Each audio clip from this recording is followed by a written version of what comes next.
I am a 17 years old female, and I live with my mom, stepdad, and stepsister and stepbrother. I lost my dad to cancer when I was 13 years old. We were very close and his death was a major loss in my life. I wasn't able to keep much of his belongings because of my stepdad's insecurities and lack of sympathy and respect for me, and my dad. It's sad to say that mom moved on relatively fast. My stepsister and I share a room together. My stepbrother has the bigger room because he's a man, and as a result me and my stepsister are always in conflict. She wants me out during the day as she uses the room as her art studio.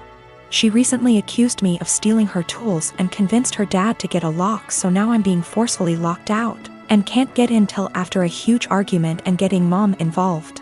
My stepsister had an argument with her brother and ruined his gaming console when he was out. He came into the room quietly in the evening, stood by the door and asked me to bring him my stepsister's acrylic paint set. I asked if he got permission. He said yes, so I gave it to him and went back to study.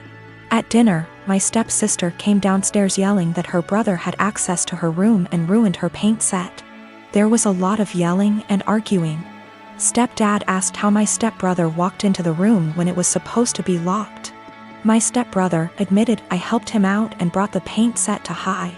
My stepsister went off on me, called an accomplice, then ran upstairs and took the gift I prepared for my dad for Father's Day. I picked up flowers I planted from our small garden that I take care of by myself, and prepared a nice wooden letter-shaped pot, used my dad's first initial and filled it with the flowers I picked and decorated it with ribbons. It wasn't that good, but it was like a floral letter. I planned to visit his grave and put the gift there. She damaged it to pieces. It was completely ruined. I yelled at her and kept crying. Mom and stepdad gave her harsh punishment and thought it was fixable, but I was so done I called my uncle, who came and berated my mom and stepdad. Stepdad offered to fix it and punish my stepdaughter harder, but I packed my things to go with my uncle. My mom begged me to stay, but I refused and didn't respond when she kept calling saying she did nothing to deserve to be shunned by me and my uncle, who told the family about what happened. The family told mom not to come visit on Father's Day and are angry with her because I moved out over this. Yesterday, I wanted to surprise him by cooking one of his favorite meals, and although I was busy, I took time off work to cook. I even went grocery shopping to get what I needed. Later, as I was setting the table, his mom called. I told him he didn't have to answer, but he did. Like usual, she asked what we were having but acted surprised that I cooked this meal. She then went on to tell him she cooked meal and told him to come over. He said okay, which shocked me. I said, seriously? As he started dressing up getting ready to leave. He told me no offense, but this meal that his mom cooked was even more of a favorite than the one I cooked, and grabbed his keys and left. I felt awful. I took his plate and threw it out, then ate my portion. As I was about to put the plate in the dishwasher, he got home looking angry, saying his mom lied about cooking that favorite meal and used it as an excuse to force him to eat dinner with her. I was shocked, but he sat down telling me to go ahead and reheat dinner. I told him no dinner after he abandoned it. I threw it out. He said what? And I told him he disrespected my time and effort and chose to go eat with his mom instead. He began yelling at me, asking if I really did that, then called me petty and horrible, then went upstairs saying what I did was 100 times worse than what his mom did. I definitely feel like I let my anger and frustration get the best of me, but it really felt unbearable having to live like this for so long. By the way, I'm 26 and he's 28. To make one thing clear, and that's the fact that my husband only does this when it comes to food. He lived with his mom, attended community college, and loved and still loves her food and is used to it. She gave me recipes to make and I try to do that, but he keeps switching homes just to eat what he feels like. I will be sitting down with my husband soon. After he breaks the silence, I'm just giving him the space he said he wanted. I will also be pushing for couples counseling, although he's always been against it, but we'll see how things go. I'm not gonna lie, I still feel upset and like my efforts aren't being appreciated. His mom is definitely onto something with her little upsetting stunts. I realize how important boundaries are, but also realize how enforcing can be difficult. I'm hoping and praying that we will tackle this issue so that our marriage won't suffer. But if he's still somehow unable to do his part, then that's on him, and I'm no longer willing to go through similar stuff and just take it. So recently I found out my 15-year-old son, Jacob, pulled an incredibly cruel prank on one of the girls I'll call Ashley, that's in his friend group. I know this girl, she's been to our house and even attended Jacob's birthday party a month ago. She seemed incredibly sweet if not a bit shy. So when my oldest son, Mark, he's 17, came to me and told me Jacob had asked Ashley out on a date as a prank, I was stunned. I of course asked how he could know this, hoping as any mother would that it wasn't true. But Mark showed me the family tablet we all use, but mostly my sons do, and it seems Jacob forgot to log out of his chatting app, Discord. I read the long series of messages between Jacob and his friends as they mocked Ashley all through this heartless prank. I was speechless. And that's not even getting into how he was talking, like he was some thug and not a 15-year-old living in a gated community. At first I couldn't figure out what to do or how to proceed. I'll admit that I never once imagined either of my boys would be the type of person to do something like that. But there was no way in hell I was letting this go. So after a day of thought I decided what was going to happen. First things first, he was grounded, for how long I'm not sure.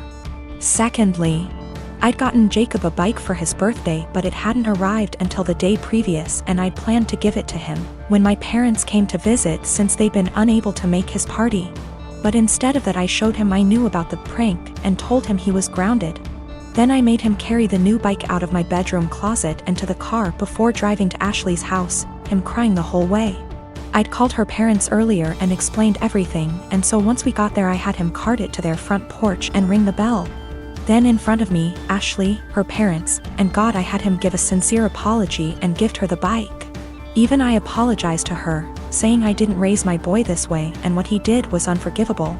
I also called the parents of the other boys who were a part of this little stunt and they all seemed rightfully horrified by their son's involvement. I felt I'd handled this all as best as I could, and my friends agreed. Though once my parents found out that I'd made Jacob give his birthday gift away, they said what I did went too far. I still feel like what I did was right, but having my parents more or less dogpile on me like this actually made me wonder if how I handled it was too extreme. Me, nurse. Working 50-ish hours a week in pediatric ICU. Cry at least once a week because that is hard. My salary pays our bills. All of them. Husband has a degree but isn't looking for a job. Works 2 days a week at the grocery store. Spends most of his time playing. Today was supposed to be a good day. I had been begging my husband to swap his Saturday shift to literally anything else so that we could have days off together. We haven't had a weekend together since our wedding, 18 mo ago. Today was supposed to be our first Saturday off together. We were going to go to an animal sanctuary. He starts the day by going to breakfast with his best mate, leaving before I even wake up.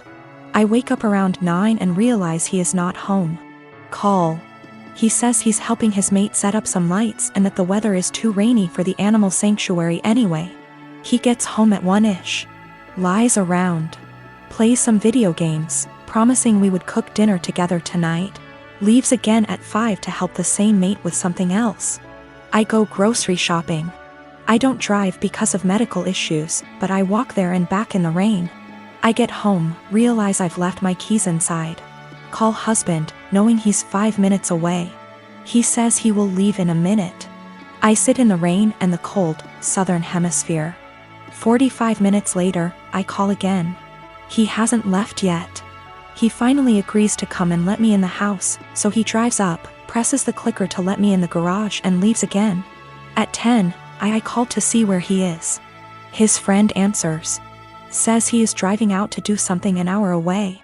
It's 10:30. I am going to bed. I have sent him a TXT that I am upset and don't want to speak to him tonight and would rather he left me alone. As far as I am concerned, if he can't value me more than his best mate on the first day off he and I have shared in a year and a half, he can go sleep in his bed instead. By the way, his friend doesn't work, so they hang out all the time when I am at work. He is going to be upset. And he is going to tell his mate and his mate is going to tell him I'm being I am 26. We weren't always like this. I don't know what changed. I'm fairly confident he's not having an affair. And I fully intend on talking this through, but at a time that isn't 4 a.m.